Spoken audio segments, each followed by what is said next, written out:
जो हमारे प्रदेश में कार्यरत आशा बहनें हैं उनसे जुड़ा हुआ है और सरकार कहीं ना कहीं इन आशा बहनों की आशाओं पर लगातार पानी फेरती हुई आ रही है। ये आशा बहनें जो हैं उनका मोल मंत्री जी शायद आपका विभाग समझ नहीं पा रहा है। और रही बात छपने की, आशा बहनों का भी उतना ही अधिकार है कि वो अखबार की पंक्तियों में सामने आए और उनकी अधिकार की जो बातें सदन में बोली जा रही हैं वो लिख करके पढ़ करके वहां पर आए, क्योंकि आज वो आशा बहनें जिस तरीके से आपके विभाग की रीढ़ बन करके हैं शायद ये सरकार नहीं समझ पा रही है और इसीलिए बार बार उसको एक ऐसा मामूली सा पत्थर समझ करके फेंकी जा रही है, फेंकी जा रही है, फेंकी जा रही है। लेकिन मंत्री जी शायद आप ये समझ नहीं पा रहे हैं कि ये आशा बहनें हीरा है और उसका वर्णन क्योंकि हमारे वित्त मंत्री जी यहाँ बैठे हैं, मैं कहना चाहूंगी कि इस विभाग में जो भाइयों नमस्कार। आप लोग के लिए इस वीडियो में आगे बहुत है कुछ है, इसलिए आप लोग इस वीडियो में अंत तक बने रहें।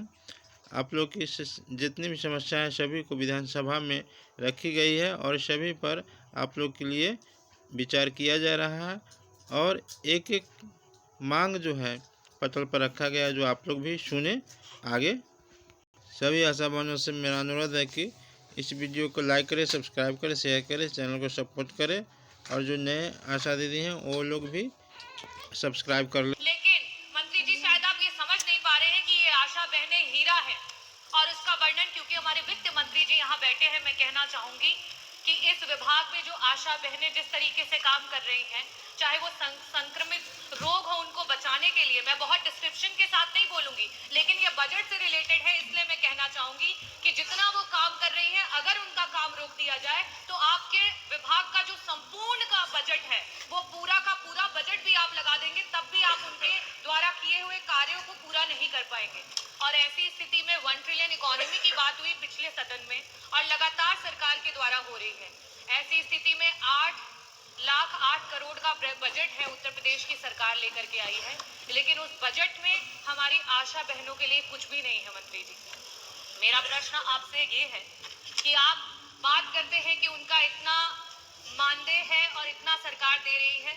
मेरे पास आंकड़े हैं और मैं उसे टेबल भी करना चाहूंगी कि वर्तमान में 24 ऐसे जिले हैं और 25,000 आशा महिलाएं हैं जो हमारी वर्कर्स हैं जिनका भुगतान नहीं हुआ है और आज वो रोडों पे हैं, वो जगह जगह पर आपसे मिलना चाह रही हैं लेकिन उन्हें आपसे मिलने का अवसर नहीं मिल रहा है और शायद इसीलिए नहीं मिल रहा है क्योंकि वो छप नहीं रही हैं। जो छपता है वो दिखता है और मीडिया की ये ताकत है और ये लोकतांत्रिक व्यवस्था की ताकत है कि हम उस चीज को, सत्यता को सबके सामने लेकर के आए। मेरा आपसे सिर्फ यही प्रश्न है कि 1 ट्रिलियन इकोनॉमी की बात करने वाली सरकार, इतने बड़े बड़े बजट लाने वाली सरकार आज आपके विभाग की रीढ़ पे सिर्फ और सिर्फ इसलिए क्योंकि आशा महिलाएं हैं उनको कोई दर्जा नहीं दिया जा रहा है, ना उन्हें राजकीय कर्मचारी का दर्जा दिया जा रहा है, ना उन्हें संविदा के कर्मचारियों का दर्जा दिया जा रहा है। और बार बार जब जब बात आ रही है कि उनको उनके अधिकार का पैसा मिले, क्योंकि वो हर समय काम करती हैं, प्रसव का कोई समय फिक्स नहीं होता है। हम सब किसी ना किसी परिवार से हैं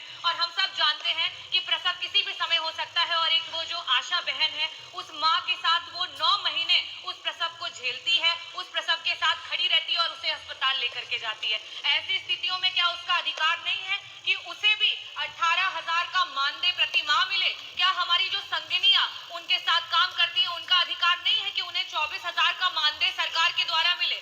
तो मेरा प्रश्न पहला तो मैंने पूछ लिया, साथ ही साथ मैं आपसे अपने अनुपूरक भी पूछ लेती हूँ कि आज अस्पतालों में जब वो महिलाएं प्रसव की महिलाओं को लेकर के, मरीजों को लेकर के पहुंचती हैं तो वहां उनके रुकने तक का इंतजाम अस्पतालों में नहीं है। इस पूरे के पूरे उत्तर प्रदेश का कोई ऐसा सीएससी नहीं है जहां आशा बहनों के लिए एक कमरा रखा गया हो कि रात में अगर किसी महिला को प्रसव के समय लेकर के जाए तो उनको वहां रुकने का इंतजाम हो। ऐसी स्थिति में मेरी दूसरी आशा बहनों की तरफ से सरकार से मांग है कि आपके इतने बड़े बजट में से प्रत्येक सीएससी पे कम से कम आशा बहनों के रुकने का इंतजाम कराते हुए एक एक कमरा आवंटित किया जाए।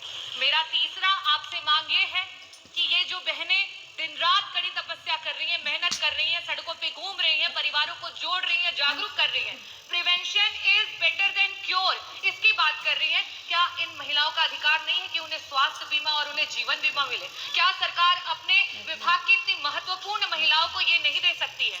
और लास्ट में मैं कहूंगी कि जो यातायात है उनके समय का बहुत ही इम्पोर्टेंस है, क्योंकि उन्हें समय से पहुंचना होता है जब जहां जरूरत होती है। ऐसी स्थिति में आपने अपने बजट में स्कूटी की बात की है, तो मैं ये भी चाहूंगी कि आशा बहनों की मांग है कि उन्हें स्कूटी दी जाए। ये चारों प्रश्न हैं मेरे, और मैं अनुरोध करूंगी कि मंत्री जी दोनों सदस्यों के जो प्रश्न हैं उनके उत्तर दें। माननीय मंत्री जी, फ्लाई एंड ब्रिक का बिजनेस स्टार्ट करने जा रहे हैं। तो सदस्य ने आपकी मांग को बहुत पुरजोर तरीके से रखा है, जिसमें आपका वेतन है, सुरक्षा है, आवास है, जो वहाँ हॉस्पिटल में होना चाहिए, और उसके बाद स्कूटी है जो आने जाने की सुविधा होनी चाहिए। एक इस तरह से कई तरह की मांग जो है रखी है। अब मंत्री जी का जवाब सुन लीजिए। हम सबके लिए बहुत ही महत्वपूर्ण है और उनकी महत्वपूर्ण जिम्मेदारी को देखते हुए हमारी सरकार ने लगातार उनकी उन्नयन के लिए काम किए हैं। आशा योजना भारत सरकार की योजना है और ये वॉलेंट्री सर्विस है। स्वैच्छिक सेवा के कारण उनको मानदेय मिलता है और जो विभिन्न केंद्र प्रदेश की योजनाएं हैं उनको क्रियान्वित करने पर उनको अलग से बोनस भी मिलता है।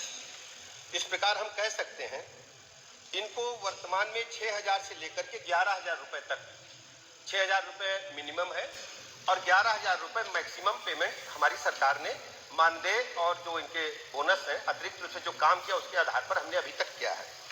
अभी 16-17 में इनको 2,306 रुपया मिलता था टोटल, अब ये 6 से 11,000 रुपया हो गया है। दूसरा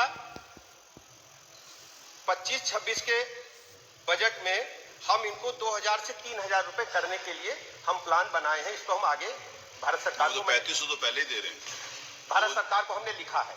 अच्छा वो दे रहे हैं। दूसरा क्या है, अभी हमें लगता माननीय सदस्यों ने पूरा अध्ययन नहीं किया है, सतही जानकारी के तहत सवाल लगाया है। हमारी सरकार ने इनको जीवन बीमा की सुविधा दे रखी है और ये सुविधा दी जा रही है इनको प्रधानमंत्री जीवन ज्योति योजना के तहत और प्रधानमंत्री सुरक्षा बीमा योजना के तहत इनको हम ऑलरेडी दे रहे हैं और ये बहुत लंबे समय से लागू है। किए हैं माननीय सदस्य ने चार्ज के बारे में कहा, उसका रिचार्ज के लिए हम 99 रुपए और 250 रुपए उनको प्रतिमाह देते हैं, रिचार्ज के लिए देते हैं, मोबाइल फोन भी किया है। दूसरी सबसे बड़ी बात इन्होंने उठाई कि इनको बड़ी चिंता है। सर, लोकतंत्र में कभी काम करने का अवसर इनको भी मिला है और आज हमें मिल रहा है। हम लोगों ने इनके मानदेय को लगातार बढ़ाने का काम किया है और 2018 में 1,000 रुपया था, इसको 2,000 रुपया अपनी सरकार ने किया, भारतीय जनता पार्टी की योगी जी की सरकार ने किया है।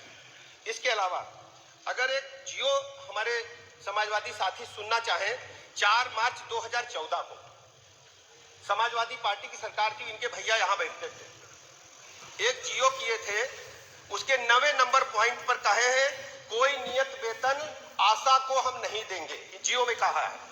और दूसरा कहा है कोई मानदेय भी नहीं मिलेगा। मेरा ये कहना है ये कोई ऐसी बात नहीं है, ये हमारी सरकार की प्रतिबद्धता आशा वर्कर के साथ साथ उत्तर प्रदेश के एक एक कर्मचारियों के हित के लिए है। आशा वर्कर हमारे स्वास्थ्य विभाग की रीढ़ की हड्डी, मैं स्वयं इनके संपर्क में रहता हूं। एक और सूचना दे दूं, मुझे अच्छी तरह याद है इनके भैया यहां बैठते थे, आशा वर्कर ने प्रदर्शन किया था, हजरतगंज कोतवाली में मुकदमा दर्ज हुआ था, जो आशा वर्करों की अध्यक्ष प्रदेश की, उसका मुकदमा पिछली सरकार में न्याय मंत्री रहते हुए मैंने वापस लिया था। ये वही हमारे समाजवादी साथी। इसलिए माननीय अध्यक्ष जी, हम पूरी तरह से प्रतिबद्ध हैं अपने आशा वर्कर के साथ साथ प्रदेश के एक एक कर्मचारियों के हितों की चिंता करना हमारे सरकार का प्रथम दायित्व है। कर्मचारी हमारी रीढ़ की हड्डी हैं, उनके सुख और दुख में हम हमेशा खड़े रहेंगे, इसमें कोई शक की गुंजाइश नहीं।